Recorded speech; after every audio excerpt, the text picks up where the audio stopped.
This is the hard-tuned walkaround of Ed Daniels' 1989 Porsche 944 Turbo. We'll take a closer look.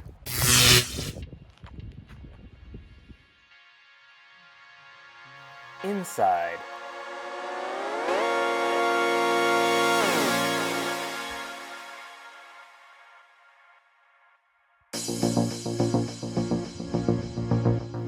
At details and imperfections.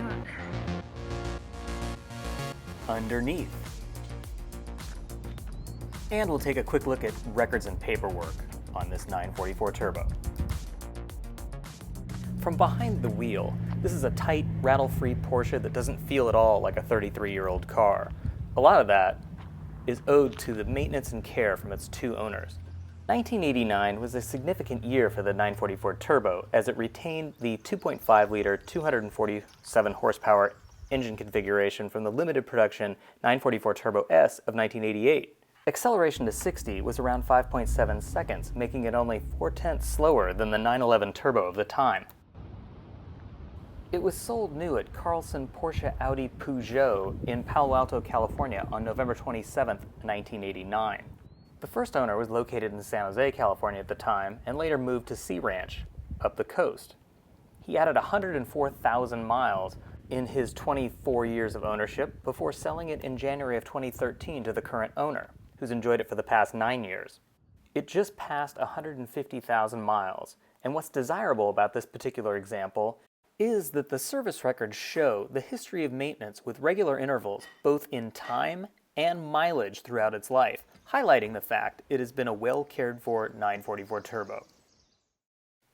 Running through the factory option code, some of the highlights include the Sport Group, limited slip differential, air conditioning, and the leatherette seats.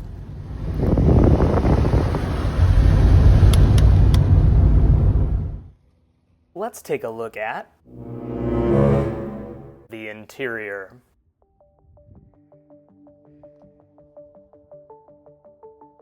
There are very few flaws inside this 944. The carpets are excellent, and the headliner and sunroof are flawless. The seat backs and bolsters are excellent, and the seat bottoms are freshly rebuilt and recovered. The door panels are in great shape.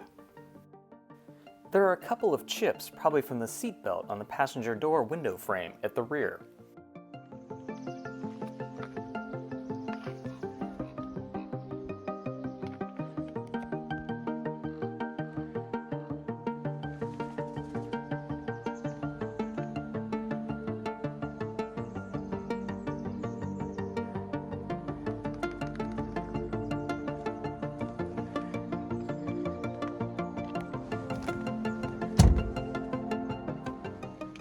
Diving into some flaws, the frequency light on the radio is not functioning, making tuning kind of a trial and error operation. The glove box door has some minor scuffing, and the glove box light does not work. The operation of the door itself is a little stiff. There are two very minor cracks on the top of the vent holes on top of the dash. The only modification to the car can be found in the interior. Ed is of taller stature than I, and for knee clearance on the steering wheel, Higher Performance installed an extension on the column that moves the wheel slightly towards the driver. Let's move into the detailed look at the paint and bodywork. As a road car, it presents well, and there are no outwardly visible dents, creases, or corrosion damage. Most of the paintwork is original, with the exception of the front bumper cover and left front fender. As a result of being driven, there are rock chips on the leading edge of the nose. On the hood, there are some small age cracks in the clear coat, only visible in harsh lighting. There's a scratch right here on the front bumper cover. Update. Since our first filming, it's been touched up and is less noticeable.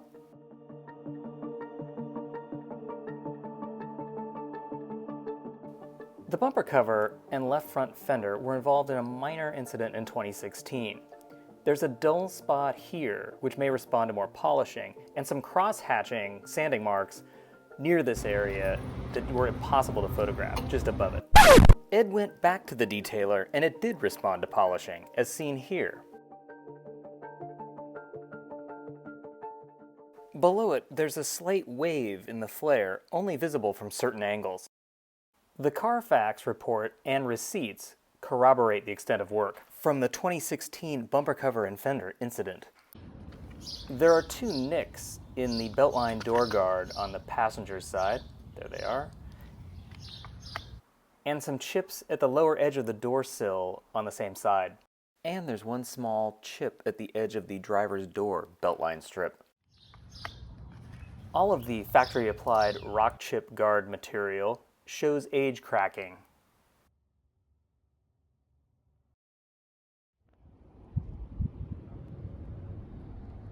The bottom edge of the rear spoiler has some minor waves on the left side.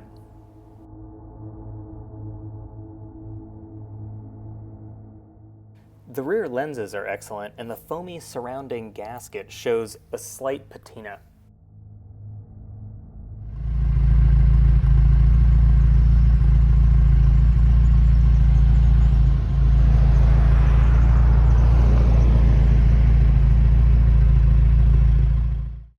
The left fog driving light is great, and the right side is cracked and covered with helicopter tape.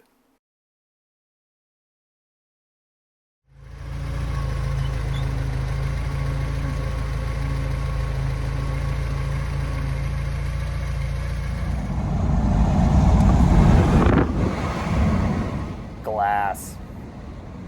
Overall, the condition of the glass is excellent.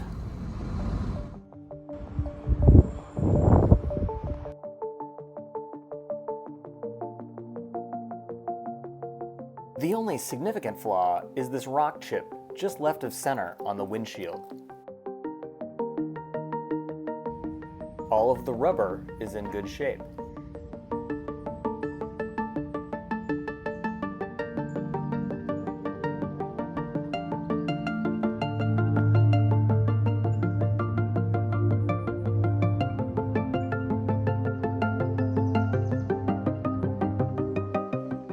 The engine compartment is tidy.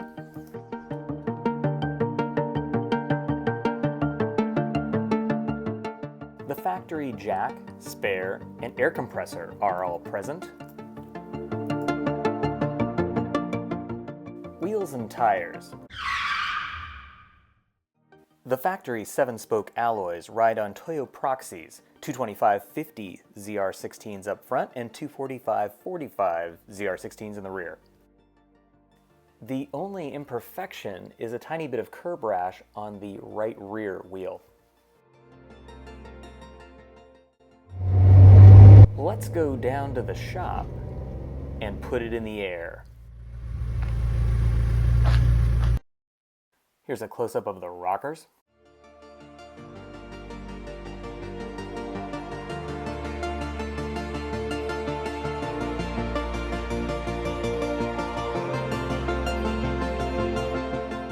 Looking underneath, we're not looking at a PCA Concord detailed 944, but one that's been on and is ready for the road.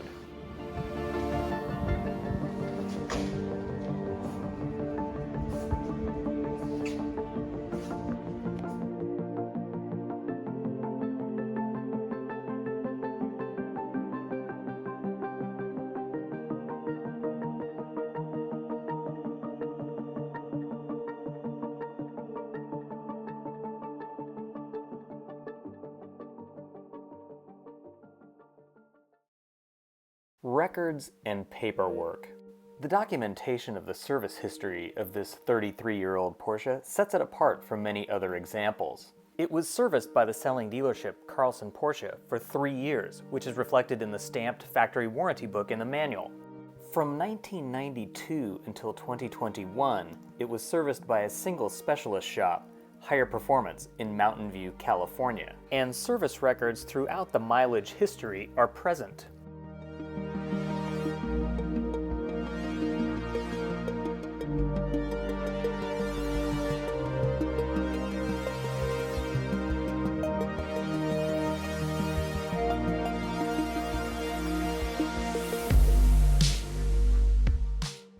Most recently, in 2021, the battery was replaced, as well as the timing belt and counterbalance belt, the fuel pump relay, and the oil pressure sender.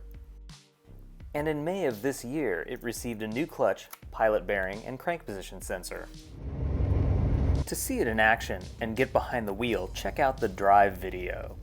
1989 is acknowledged as one of the best years for the Porsche 944 Turbo, and this well-maintained, two-owner Northern California Porsche is still remarkably capable and refined 33 years on.